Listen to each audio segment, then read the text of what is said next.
حضرت عائشہ صدیقہ رضی اللہ تعالی عنہا سے روایت ہے کہ عرب کے کسی قبیلے کی ایک کالی لونڈی تھی۔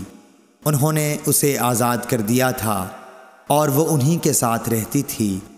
اس نے بیان کیا کہ ایک دفعہ ان کی ایک لڑکی جو دلہن تھی نہانے کو نکلی۔ اس کا کمربند سرخ تسموں کا تھا۔ اس نے وہ کمربند اتار کر رکھ دیا یا اس کے بدن سے گر گیا۔ پھر اس طرف سے ایک چیل گزری جہاں کمربند پڑا تھا۔ چیل اسی سرخ رنگ کی وجہ سے گوشت سمجھ کر جھپٹ لے گئی۔ بعد میں قبیلے والوں نے اسے بہت تلاش کیا لیکن کہیں نہ ملا۔ ان لوگوں نے اس کی تہمت مجھ پر لگا دی اور میری تلاشی لینی شروع کر دی، یہاں تک کہ انہوں نے اس کی شرمگاہ تک کی تلاشی لی۔ اس نے بیان کیا کہ اللہ کی قسم میں ان کے ساتھ اسی حالت میں کھڑی تھی کہ وہی چیل آئی اور اس نے ان کا وہ کمربند گرا دیا۔ وہ ان کے سامنے ہی گرا۔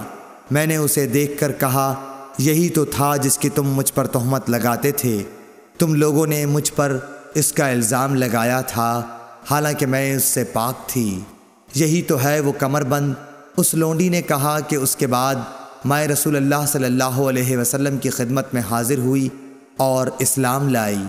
حضرت عائشہ رضی اللہ تعالی عنہا نے بیان کیا کہ اس کے لیے مسجد نبوی میں ایک بڑا خیمہ لگا دیا گیا، یا یہ کہا کہ چھوٹا سا خیمہ لگا دیا گیا۔ حضرت عائشہ رضی اللہ تعالی عنہا نے بیان کیا کہ وہ لونڈی میرے پاس آتی اور مجھ سے باتیں کیا کرتی تھی۔ جب بھی وہ میرے پاس آتی تو یہ ضرور کہتی کہ کمربند کا دن ہمارے رب کی عجیب نشانیوں میں سے ہے، اسی نے مجھے کفر کے ملک سے نجات دی۔ حضرت عائشہ رضی اللہ تعالی عنہا بیان فرماتی ہیں کہ میں نے اس سے کہا، آخر بات کیا ہے؟ جب بھی تم میرے پاس بیٹھتی ہو تو یہ بات ضرور کہتی ہو۔